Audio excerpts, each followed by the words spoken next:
Fellow Kenyans, today it is my distinct honor and pleasure to commence my 2022 National Security Calendar by presiding over the passing out of the first Cadet Inspectorate level officers of the National Police Service. As always, I am most pleased to see young Kenyans, as those before us, answering the call of public service and committing themselves to make Kenya a better and safer nation for all. Today's parade comes barely after two other pass-out parades, first of the Administration Police, the second of the General Service Unit of our National Police Service, and adding today's numbers, the total number of police officers who have graduated under my administration stands at 35,400. So, ladies and gentlemen, today it is a double joy as we graduate the first class to be admitted direct as mid-level managers of our police service. Secondly, it is also a historical day because out of the 298 Cadet Inspectorate level officers graduating today, 78 are female, indeed including the commanding officer of this parade, who has done a sterling job. This, I am proud to state, demonstrates clearly our commitment to engendering the security sector, and more importantly, our resolve to empower and to position our women in positions of leadership. Furthermore, this occasion is a highlight of the remarkable transformation we have continued to make in the tooling as well as the retooling of our security organs as we seek to solidify their capacity to make Kenya a more secure and peaceful nation. So you graduates, it is against this backdrop that I feel most privileged today to receive your salute at your passing out parade, and I join your families, relatives, friends in congratulating you for this noble achievement.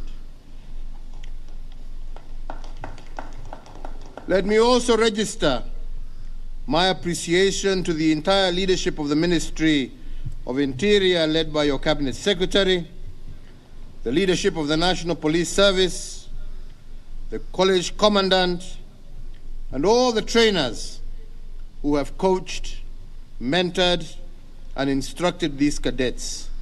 To you, I say congratulations for a job indeed well done. And to the graduates, ahead of you lies years of service to the people of Kenya.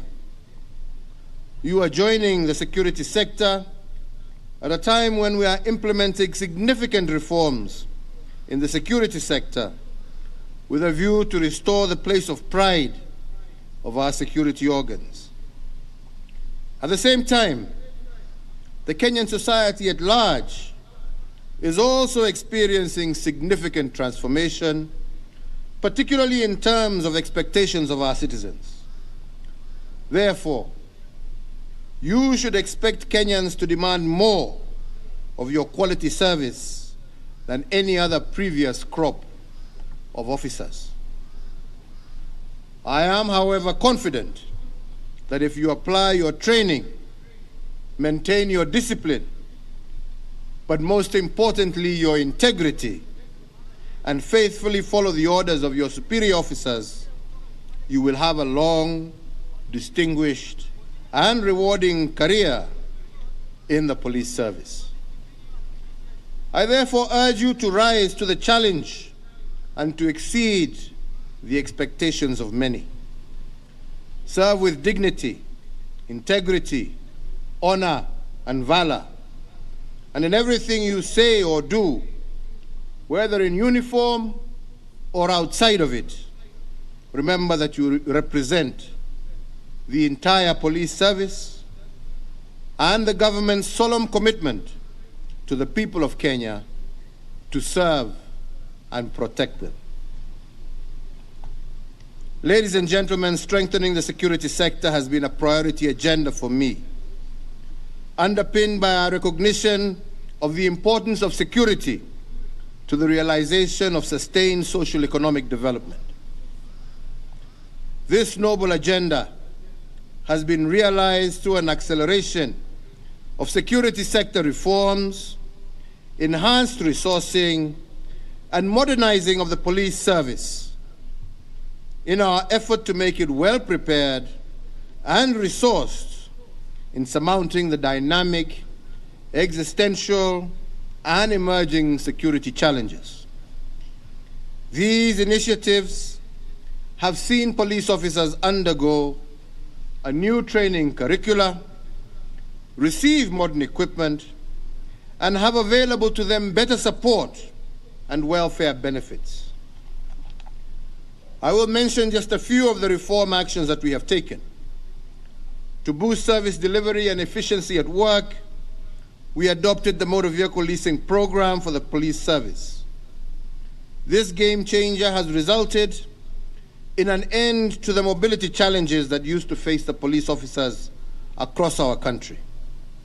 It has also increased police visibility and improved the response time to security incidences. I am also aware that the welfare of police officers is also a major factor contributing to their performance. And in that regard, that is why we heralded a new dawn of comprehensive medical insurance cover for all national police and Kenya Prison Service officers, and the cover which is currently in place is benefiting the officers and their immediate families. Similarly, we took steps to improve police accommodation, particularly through the introduction of rental house allowances, and these too are the many initiatives that my administration has put in place to bolster the welfare of our police.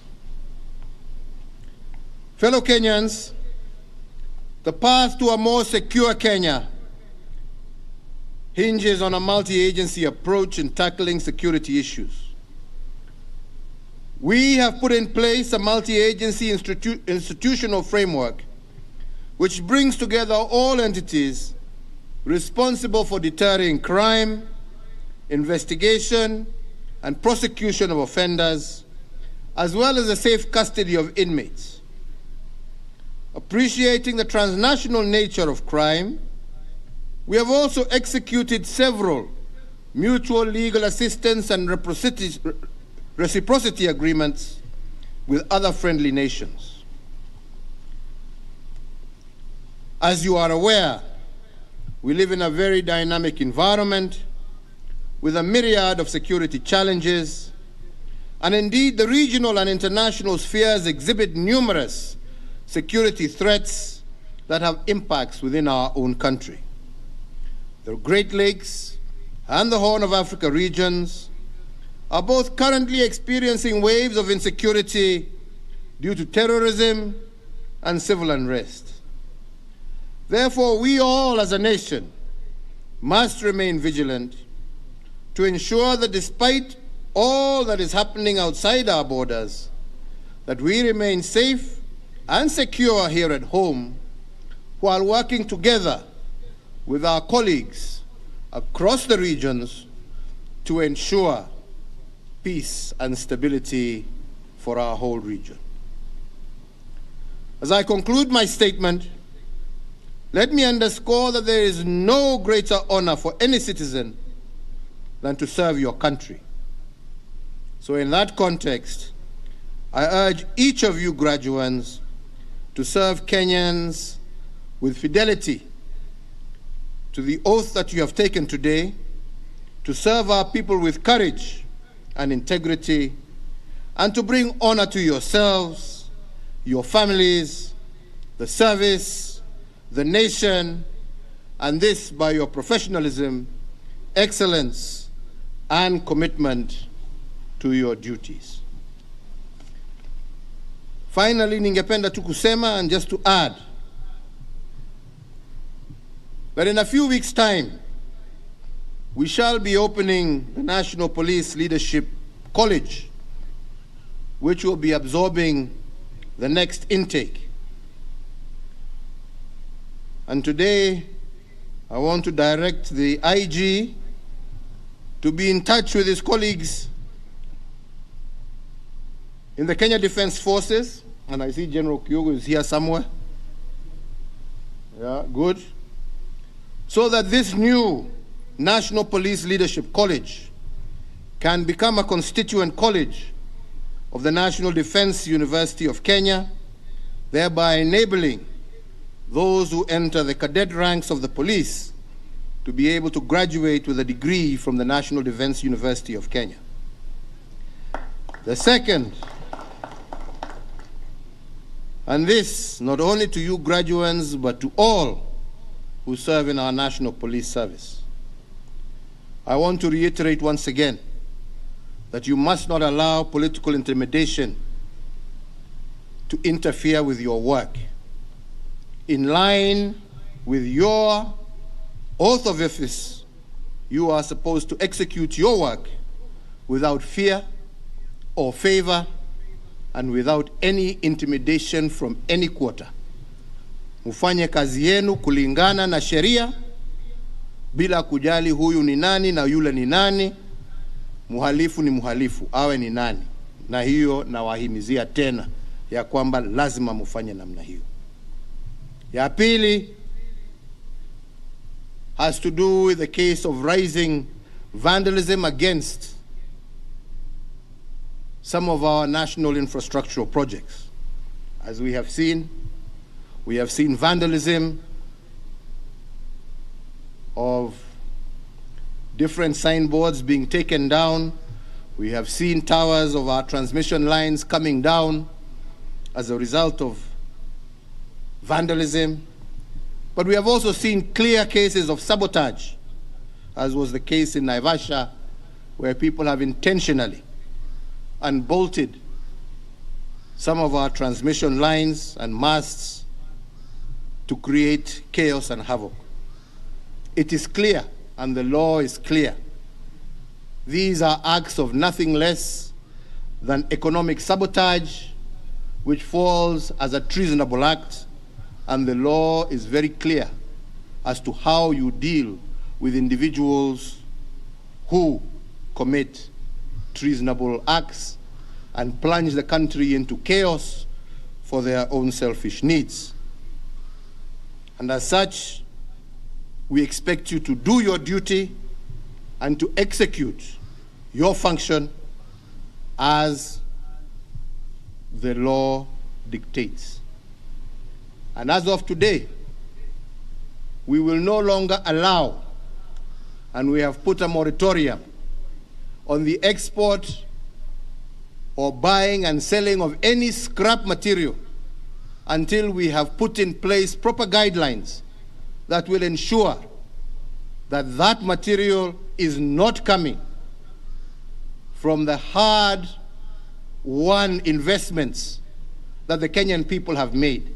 We will not allow you to destroy that which is for the growth and development of our country to benefit a few individuals' pockets. Hiyo hatutaruhusu. Na mimi nimesema watu wachukuliwe hatua kulingana na ile hatia wamefanya. That is economic sabotage. You are sabotaging your country's economy. And I believe the law is very clear as to how such people need to be dealt with. Kwa hayo machache, kwa sababu leo sio siku ya kukasirika, ni ya furaha, mimi nataka kusema hongera kwenu nyinyi wote. Tunaombea Mwenyezi Mungu awalinde, awaongoze kwa shughuli hii ambaye mtaanza kutoka leo kutekeleza, ya kulinda nchi yenu, kulinda wazazi wenu, marafiki wenu, jamii yenu, Wakenya wenzenu. yangu ni kuwaombea Mungu awe nanyi, awaongoze na awalinde katika hiyo shughuli, na nawatakia mema miaka ijayo, kwa sababu kati yenu wale ambao ndio watakuwa viongozi wa hii idara ya polisi watatoka kati yenu, lakini itategemea pia vile nyinyi mtajisimamia na vile mtatekeleza kazi yenu, imani yenu. Tuachane na mambo ya ufisadi, tuachane na mambo ya ukabila. Yenu ni kuhudumia Wakenya milioni 50, na kila moja is the same as the other. Equal service, integrity, and you shall succeed and rise to the very top. May God bless you as you start your endeavors. Asanteni sana.